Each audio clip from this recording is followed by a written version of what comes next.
Alright, so in today's video, we're going to be unboxing the second generation Apple Pencil, showing you guys what it can do, and should you guys wait for the third gen and what I think should be inside.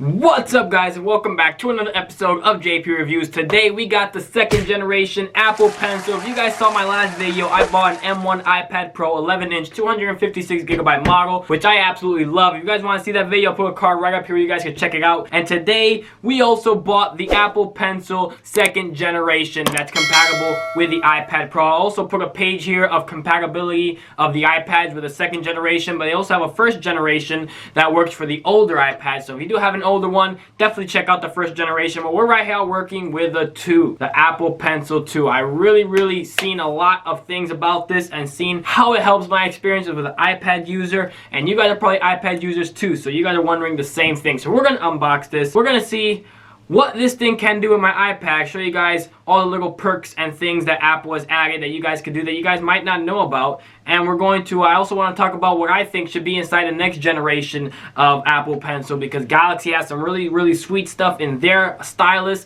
that I think Apple should bring on to the Apple Pencil 3. So let's get this thing unboxed. Alright, so we have the Apple Pencil right here, as you guys can see. Oh, got that backwards. Apple Pencil. This thing's gonna be super sweet to unbox. We got some words in the back, you guys can check it out. I think I might have the compatibility back there, but yeah, we're gonna get this thing unboxed. So after you peel the plastic, you have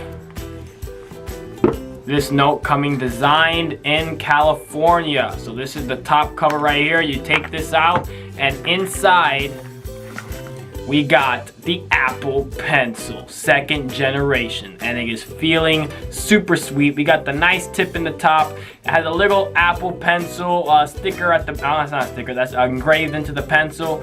And yeah, that's pretty much about it. You got this, you got a couple of things in here. You guys want to check it out, shows you guys how to change the tips if you want to change the tip. It also has a few little instructional guides in there, and a couple other papers that you probably don't need, but Apple throws it in there because why not? And that's pretty much it. You got the box out, you got the pencil here. Let's talk about some specs, and let's bring the iPad and show you guys what this thing can do. Alright, so let's see some of the stuff that this Apple Pencil here, Apple claims it can do. It has wireless pairing and charging, which means you could just wirelessly, magnetically connect this to the top of your iPad Pro, and you'll have wireless charging immediately like that. Super easy, super simple, and you keep your pencil fully charged and connected to your iPad at all times. A very good plus. Second, we have a double tap option tool, which sits right here. There's a sensor that when you double tap it, it will change between tools and apps like Procreate and sometimes LumaFusion, and a whole bunch of apps that are optimized for the Apple Pencil will utilize this double tap, which makes things a lot easier to switch between tools, modes, and a whole bunch of different options. It has pixel perfect precision, which means when you put this on your iPad while you're drawing or doing anything or writing, it's going to be very accurate to exactly where you want that line to be. That's where this thing's going to put it, because you see that tip? It is really fine, a really fine point tip. I really like it. I'm enjoying it so far. Let's see what else it has. One of the main reasons I bought this pencil and didn't opt for one of the knockoff brands were because of the tilt and pressure sensitivity, which I know I'm going to need, especially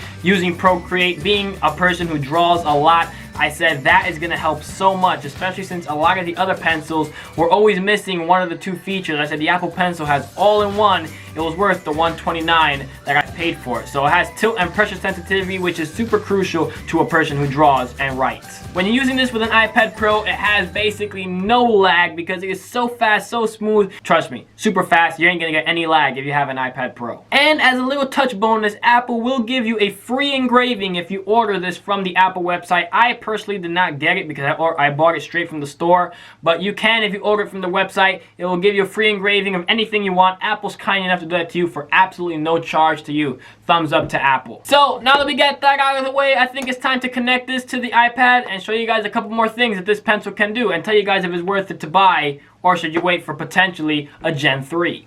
Alright, so let's look at some things you could do with the Apple Pencil. First, let's go into Procreate, and I'm going to create a new canvas here and show you guys how the pencil works with palm rejection. As you can see, I could come right here and write and draw and do whatever I want with this Apple Pencil. Even though my palm is resting onto the actual canvas, I cannot draw with my finger. You have to do that in the setting, but you could work it and have super fast, quick, and easy drawings. All right, so the next thing we're gonna go into is we're gonna go into the Notes app.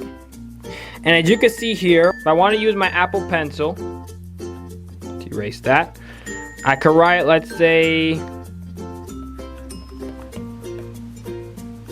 and boom, it converts it to text. Super easy, super simple.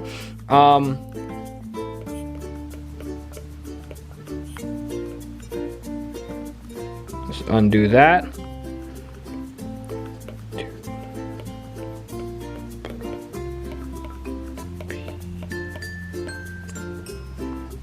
Gabriel likes to play piano. So if I wanted to, let's say, erase any of these things, I could just scribble it off and it will be erased. If I wanted to split Gabriel's name in two, I draw a line right in the middle and it splits it. If I wanted to bring it back together, I draw another line and it splits it. If I wanted to select it, I draw a line right through and I can select that. I can select the entire thing also by underlining it and connecting it just like so. So you can copy it and paste just like that. Super easy, super simple. You can come here to settings, scroll down to where it says Apple Pencil, and here you can control what you want the Apple Pencil to do. So you can switch the double tap to current tool and eraser, like I have this one, or between current tool and last used tool, show color palette, or just turn it off for real and just cancel it, so that way when you double tap nothing happens. Or you can only draw with the Apple Pencil, which if you click that, you can't do nothing else but draw with it. You can't or write and scribe. You can't scroll or do anything like this one can do right now. And you could do your normal scribble things, which is what I was just showing you. And yeah, you can see right now you'll be able to switch back and forth from the Apple Pencil pretty freely and do a lot of different things with it with the App Store. And you could do everything you pretty much do with your finger on a pencil, but you could change that if you just want to use it for drawing.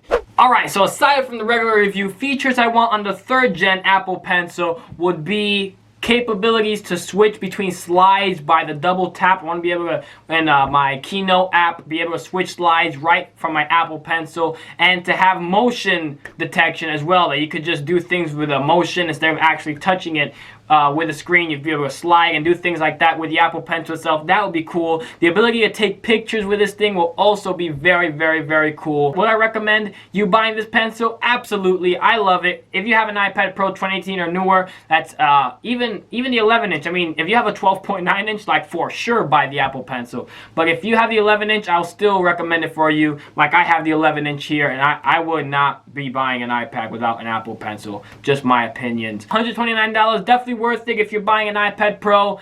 Yeah, if you want to see the review I have, don't forget to hit the card up there. If you want to see my previous video, hit the button at the left. If you want to see the video YouTube recommends, hit the button at the right.